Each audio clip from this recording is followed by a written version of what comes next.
اللہ الرحمن الرحیم صلی اللہ علی حبیبہ سیدنا محمد و والدیہ و آلہ وسلم۔ ابھی کچھ دیر پہلے مفتی حنیف قریشی کا بیان سننے کا اتفاق ہوا۔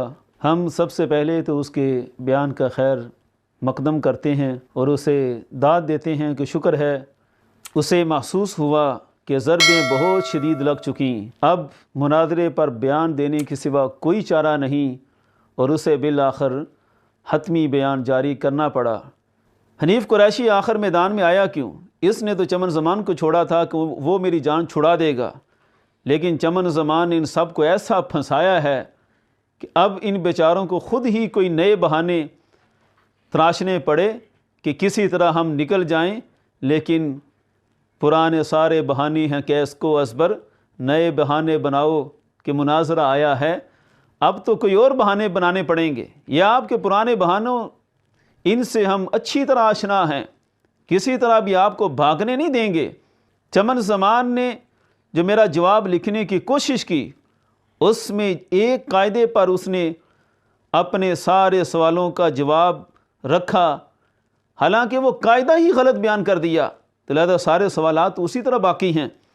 وہ فیل ہوا، اور فیل ہوتے ہوتے وہ اپنی تحریروں میں یہ لکھ گیا جس پر میرا بنیادی نقطہ تھا کہ سیدنا تاجدار گولڑا پیر مہر علی شاہ صاحب رحمۃ اللہ علیہ جب یہی الفاظ سید عالم صلی اللہ علیہ وسلم کے لیے استعمال کر رہے تھے، گستاخی تھا کہ نہیں تھا؟ چمن زمان اپنی تحریروں میں لکھ کر دے گیا کہ جناب بالکل گستاخی ہے، اور میں گستاخی کہنے سے نہیں رکوں گا۔ وہ تو حضور تاجدار گولڑا سیدنا پیر مہر علی شاہ صاحب کو گستاخ، مرتد اور ہر طرح کا معاذ اللہ بدبخت ثابت کر کے گیا ہے۔ اس وجہ سے اب حنیف قریشی صاحب کو میدان میں آنا پڑا۔ تو یہ جناب کی بنیادی مجبوری بنی کہ جناب نے جو چلا ہوا کارتوس چھوڑا تھا، اس نے کیا گل کھلانے تھے، یہ تو ان کو پہلے ہی اندازہ ہونا چاہیے تھا۔ خیر، اب حنیف قریشی تو میدان میں اترنے سے پہلے ہی بھاگ گیا۔ چیلنج تو یہ تھا کہ آپ نے چیلنج ایکسیپٹ کرنا ہے اور مناظرہ کرنا ہے، اور آپ نے جس طرح کا بیان دیا، یہ تو مناظرے سے فرار کا بیان دیا کہ میں نے یہ راہ اختیار کی ہے فرار اختیار کرنے کے لیے۔ تو قصہ یہ ہے جناب، تمام عوام اہل سنت آگاہ ہیں کہ جس وقت ہمارے قائد محترم جیل میں تھے، اس وقت حنیف قریشی چیخ چیخ کر کہتا تھا کہ میں عدالت میں جا کر دلائل دوں گا، میرے پاس دلائل کی فائل پڑی ہوئی ہے، بھرپور تیاری ہے۔ پتا تھا کہ قائد محترم جیل میں ہیں تو بڑھ کے مار لینا بڑا آسان ہے۔ اسی طرح سید کائنات کا بیرب ڈاکٹر لاہوری وہ گرفتار ہوا۔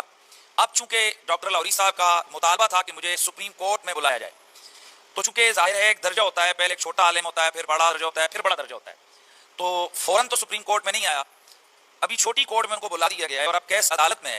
تو انشاءاللہ العزیز جو ہم غلامان اہل بیت ہیں، سیدہ زہرا کے غلام ہیں، ہم وہ عدالت میں ثابت کریں کہ ان کی یہ بے ادبی نہیں ہے، ان کا یہ کیا گیا کلام یہ گستاخی نہیں ہے، اور ہم ثابت کریں گے کہ آپ کا کیا گیا کلام اور اس کی تشریح نہ صرف سیدہ کائنات کی توہین اور گستاخی ہے، بلکہ جو بعد ازاں آپ کا کلام کیا گیا ہے، اس میں کوئی نبی بھی آپ نے نہیں چھوڑا، اس میں کوئی ولی بھی آپ نے نہیں چھوڑا، اس میں کوئی دنیا کا کوئی صاحب عزت و وقار آدمی آپ کی اس کلام کی نشتر بازی سے محفوظ نہیں رہا۔ تو انشاءاللہ اب چونکہ کورٹ میں کیس چلا گیا ہے، تو وہیں پہ یہ سارے چیزیں حل ہوں گی، دلائل بھی ہوں گے، اب مباحثے مناظرے سب عدالت میں ہوں گے۔ اس دوران ایک اور بھی شگوفہ ہوا جب مفتی جمیل صدیقی نے ہمیں چیلنج کیا بار بار، جس نے فتویٰ ناروال اپنے ہاتھ سے لکھا، 12 مفتیوں سے تیاری بھی کی، اور اپنی لکھی ہوئی سطریں بھی پڑھنے سے قاصر رہا، وہ مفتی انا سبی۔ اس نے چیلنج کیا، ہم نے ایکسیپٹ کیا، قبلہ قائد محترم ابھی جیل میں تھے، اس نے بھی بھاگنے کے لیے یہی شرط رکھی کہ جناب میں نہیں مناظرہ کروں گا، تب کروں گا جب قبلہ جلالی صاحب لکھ کر دیں گے، پھر آگے بات چلے گی۔ حالانکہ واضح پتا تھا کہ جلالی صاحب تو ویسے جیل میں ہیں، وہ لکھ کر کیسے دے سکتے ہیں۔ خیر، اس نے بھرپور بھاگنے کے لیے یہی شرط رکھی کہ یہ ہو جائے۔ اتفاق ایسا کہ قبلہ قائد محترم چند دنوں بعد ہی جیل سے رہا ہوئے، اور قبلہ قائد محترم نے مجھے لکھ کر دے دیا، پھر اس کے پاس بچنے کی کوئی راہ نہ رہی، اپنی مسجد سے جو بھاگا تھا بالآخر اس نے خطابت چھوڑ دی، علاقہ چھوڑ دیا، سب لوگوں سے تعلق وہاں سے ختم کر دیے، لیکن ہمارا سامنا کرنے کے لیے وہ تیار نہ ہوا۔ یہی تدبیر آج حنیف قریشی چلنے کے لیے کوشش کر رہا ہے۔ اس کے مکر و فریب کو تو دیکھیں۔ ایک طرف کہتا تھا کہ میں عدالتوں میں جا کر دلائل دوں گا۔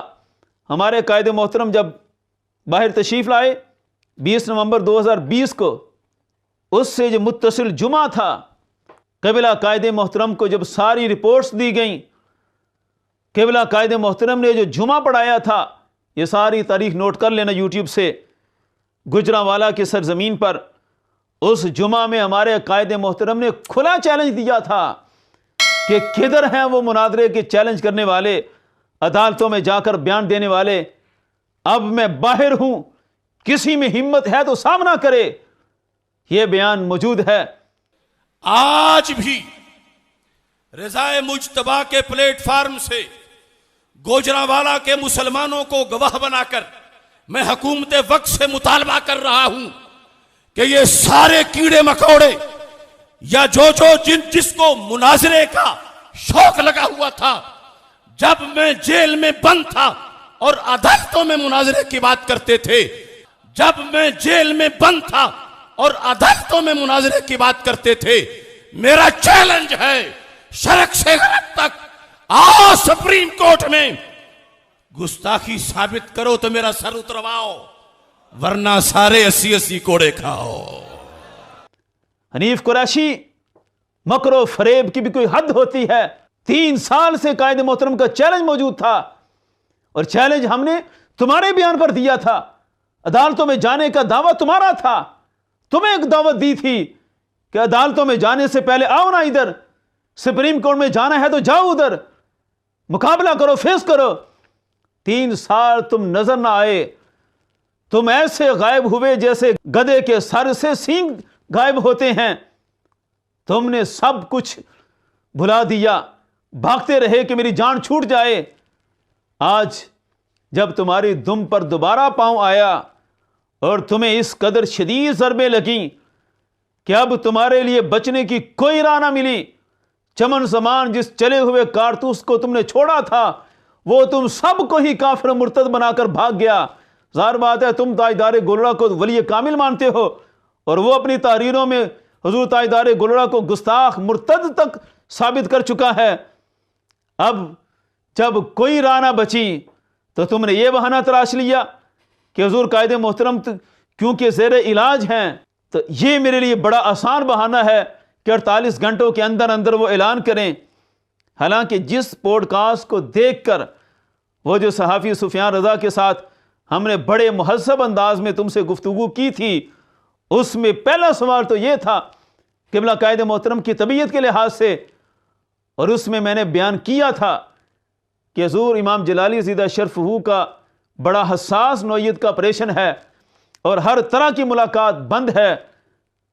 3 مہینے تک شاید وہ کسی سے بھی نہیں ملیں گے، حتیٰ کہ بڑے پرسنل احباب جو ہیں ان سے بھی کوئی ملاقات نہیں۔ کہ ڈاکٹر اشرف فاصل جلالی صاحب حافظ اللہ تعالیٰ ان کی صحت کیسی ہے؟ کیونکہ بہت ساری سوشل میڈیا پہ گردش کرتی رہی پوسٹیں ان کی صحت کے حوالے سے۔ قبلہ حضور کنز العلماء امام جلالی زیدہ شرفہ، آپ کا جو آپریشن کا جو انتہائی حساس معاملہ تھا، ٹرانسپلانٹ، وہ مکمل ہو چکا ہے اور ابھی اسپتال میں ہیں اور ابھی انتہائی نگہداشت والی صورتحال میں ہیں، تو مکمل ریسٹ ہے۔ فی الحال تو کوئی بھی ان کے قریب نہیں جاتا اور کچھ عرصے تک وہ انتہائی نگہداشت میں رہیں گے، اور اس کے بعد انشاءاللہ کچھ عرصہ ان کا ریسٹ کا ہوگا، اور اس کے بعد انشاءاللہ اللہ کے فضل و کرم سے چونکہ یہ آپریشن کا مرحلہ تھا وہ مکمل ہو چکا، اب انشاءاللہ جلد واپس آ کر یہ ساری جو پروسیجر مکمل ہوں گے تو انشاءاللہ حضور کنز العلماء امام جلالی زیدہ شرفہ اپنے سارے معاملات کو دوبارہ نئے سرے سے بھرپور طریقے سے شروع فرمائیں گے اللہ کے فضل اور کرم سے انشاءاللہ۔ اور بات ہے کچھ عرصہ تو اب جو آپریشن جس حساس نوعیت کا ہے تو جن کو اس کا اندازہ ہے تو عمومی طور پر ڈاکٹر کہتے ہیں کہ 3 مہینے تک کوئی بندہ قریب تک نہ جائے، تو اس لحاظ سے کچھ عرصہ تو لگے گا، باقی واللہ عالم کتنا ٹائم لگتا ہے مکمل طور پر صحت یابی میں، تو اس کے بعد انشاءاللہ قبلہ حضور کنز العلماء بھرپور طریقے سے آئیں گے میدان میں انشاءاللہ۔ اب ان حالات میں تمہارا یہ مطالبہ کرنا، جب کہ تم سن چکے ہو کہ 3 مہینے تک کسی طرح کی کوئی ملاقات نہیں، یہ سارا سننے کے بعد تم نے کہا کہ 48 گھنٹوں میں مجھے جواب دیں اور پھر آگے سب کچھ طے کیا جائے، یہ کیا اخلاقی اقدار کے موافق ہے؟ اخلاقی اقدار کی تو اتنی باتیں کرتے تھے تمہارے دوست اویس ربانی صاحب، کیا یہ بات اخلاقیات پر پورا اترتی ہے؟ یہ کہاں کی اخلاقیات ہے کہ تم جان کر پھر کہتے ہو کہ میں نے انہی دنوں میں کرنا ہے۔ پچھلے 3 سالوں تک تم کہاں غائب تھے جب دن رات تمہارے اوپر یہ تلوار لٹک رہی تھی کہ آؤ میدان میں؟ ان ایام میں تم کبھی نظر نہ آئے، اور آج جب سارے حالات کا جائزہ لیا تو چمن زمان نے بھی اسی لیے چیلنج کیا تھا، اس کو تم نے اسی لیے چھوڑا تھا کہ 3 دسمبر تک جو ہے وہ فوری طور پر یہ چیلنج ایکسیپٹ کریں، اور جلالی صاحب تو اتنے حساس نوعیت کے زیر علاج مراحل میں ہیں، تو لہذا کوئی جواب نہیں آئے گا تو ہماری دال گل جائے گی؟ ایسا کبھی نہیں ہوگا۔ اگلی بات، اس کلپ میں بھی اس نے بڑے ہی بلنڈر چھوڑے۔ اس کلپ پر اگر گرفت کرنے پہ آئیں گے تو ایک ایک جملے پر اس کی گرفت ہے۔ شروع سے اپنے دعووں کو پیش کرتا رہا، آخر میں کہا کہ ہمارے بارے میں کہا کہ یہ اپنے باطل دعوے ثابت کریں۔ تو جناب آپ عدالتوں میں کیا لینے جا رہے تھے؟ آپ کیا ثابت کرنے کے لیے اعلان کر رہے تھے کہ عدالتوں میں جا کر میں ثابت کروں گا؟ آپ نے ثابت کرنا ہے، دعوے آپ کے ہیں کہ گستاخی کا ارتکاب ہوا، لہذا اپنی حیثیت کا تعین کر کے میدان میں اتریے گا، پھر پتہ چلے گا کہ سچا کون ہے۔ حنیف قریشی، تم نے جو دعویٰ کیا کہ بات ہوگی تو صرف اور صرف امام جلالی زیدہ شرفہ سے ہوگی، کسی نمائندے ترجمان سے نہیں ہوگی، اس دعوے کو اپنے اصولوں کے مطابق ثابت کرو کہ یہ کہاں لکھا ہے کہ صرف انہی سے بات ہوگی جب وہ زیر علاج ہیں، جب وہ ان حالات میں گفتگو کے لیے نہیں آ سکتے، اور اپنے نمائندے کو انہوں نے لکھ کر دیا ہے کہ اس کی فتح شکست میری فتح شکست ہے، تو کن اصولوں کی بنیاد پر تم کہتے ہو کہ بات نہیں ہوگی؟ تم بات کرتے تھے عدالتوں میں جانے کی، تمہیں عدالتوں کے قوانین نہیں پتا کہ عدالتوں میں ہر جگہ کیا موکل پیش ہوتا ہے؟ کیا جو موکل اپنا وکیل جب مقرر کر دے تو پھر وکیل کی ہر بات موکل کی بات نہیں ہوتی؟ تو اس لیے اصولوں کے مطابق رہیں۔ قبلہ امام جلالی سیدہ شرفہ نے ہمیں جیل سے آتے ہی لکھ کر دے دیا تھا کہ جس نے بات کرنی ہے آ جائے۔ ہاں، اگر یہ سارے دھڑے کا گرو گھنٹال وہ عرفان شاہ میدان میں آتا ہے تو ہم نے کئی دفعہ مذاکرات کیے، تمہارے وہ منور شاہ بخاری صاحب سے، جاؤ ان سے ہسٹری پوچھ لو، بات کرنی ہے تو ہم سے ہی ہوگی، ان حالات میں تو ویسے ہی ہم سے ہوگی، چاہے وہ گرو گھنٹال صاحب بھی آ جائیں، ہر طور پر انہیں بات ہم سے ہی کرنی ہوگی، ہم سے کریں گے تو پھر پتہ چلے گا۔ اور ویسے بھی عام سادہ فہم بندہ بھی سمجھ سکتا ہے کہ جناب ایک بندے نے جب لکھ کر دے دیا کہ اس سے بات کر لیں، اس کو شکست دے دیں، میری شکست ہو گئی، تو مسئلہ تو آپ کے لیے آسان ہو گیا۔ میں کوئی اتنا خطرناک بندہ تو نہیں ہوں جتنا آپ ڈر جاتے ہیں مجھ سے، میرے تو اتنے مناظرے بھی وائرل نہیں ہیں۔ میرا تو عالم یہ ہے کہ جس طرف بھی جاتا ہوں کہتے ہیں کہ وہ آیا ہے 4 قدم آگے مجھ سے، میری ہیبت، کہ میری تو ہیبت سے ہی سارے بھاگ جاتے ہیں۔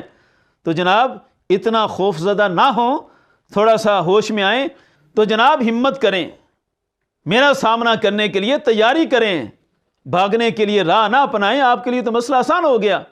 اور ہم انتظار کریں گے کہ آپ اصولوں کے مطابق 26 دسمبر کو آنے کا اعلان ضرور کریں گے، اور میدان بھی مرکز صراط مستقیم ہی ہوگا۔ 4 دفعہ ہم آپ کے بتائے ہوئے میدانوں میں گئے ہیں، لیکن ہر دفعہ آپ لوگ باقی ہیں۔ ہمارے مناظر مفتی شاہد عمران صاحب کی گرفتاری اسلام آباد میں آپ لوگوں نے ہی کروائی تھی، جب جامعہ اسلام آباد والوں نے بلایا تو یہ بڑا کچھ ہو گیا۔ ایک دفعہ ہمارے ساتھ بھی یہ رویہ اپنا کر دیکھیں، پھر ہمارے حسن سلوک کی بھی مثالیں دیں گے یہ سارے۔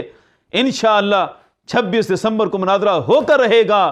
تاجدار ختم نبوت زندہ باد، زندہ باد، تاجدار ختم معصومیت زندہ باد، زندہ